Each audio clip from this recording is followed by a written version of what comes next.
Investigators are still trying to figure out why a man shot and killed 3 police officers in Baton Rouge. Good evening. I'm Josh Rowe. And I'm Kim Chapman. Investigators say Gavin Eugene Long had been in Baton Rouge for a few days before the attack. The former Marine posted videos online under the pseudonym Cosmo, including the day after the Dallas police massacre, saying, quote, "It's time for a war." Police eventually shot and killed Long. 3 other officers were hurt in the attack, one fighting for his life. Another must undergo 2 more surgeries today. Well, following that police attack and the one in Dallas, police departments in our area are now making some changes. Stephanie Santastasi joins us now to tell us what's being done to keep police officers safer. Stephanie.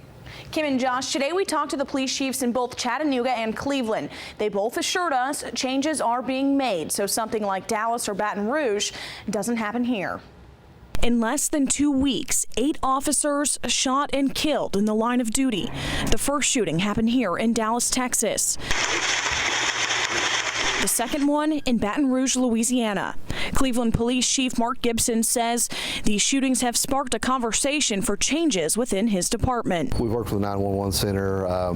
We met yesterday at the EOC and talked to the dispatchers and director of 911, and just doing a little extra screening of the calls that are coming in to make sure that they're legitimate and they're not something that's intended for danger to hurt our officers. That's not the only change they've made. We have offered up some time for officers to come in and work on their days off, to have extra people on the street. Throughout his time in the force, Gibson says this has been the most tense it's ever been between law enforcement and citizens. We're trying to put the Band-Aid on it, but we just keep having more events on both sides that aggravate the situation. In Chattanooga, Chief Fred Fletcher says the department has also made some short and long-term changes. He wouldn't elaborate more than that. I am not prepared to share what we're doing to keep them safer, because clearly there are people in our country who mean harm to police officers, so sharing what we are changing to make them safer would put us at a disadvantage.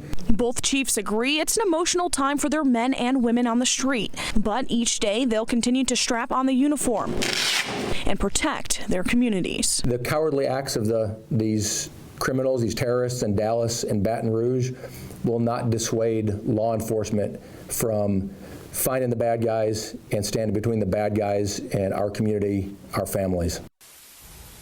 Cleveland Police Chief Gibson says he's holding a department-wide meeting tomorrow to talk about the shootings with his officers.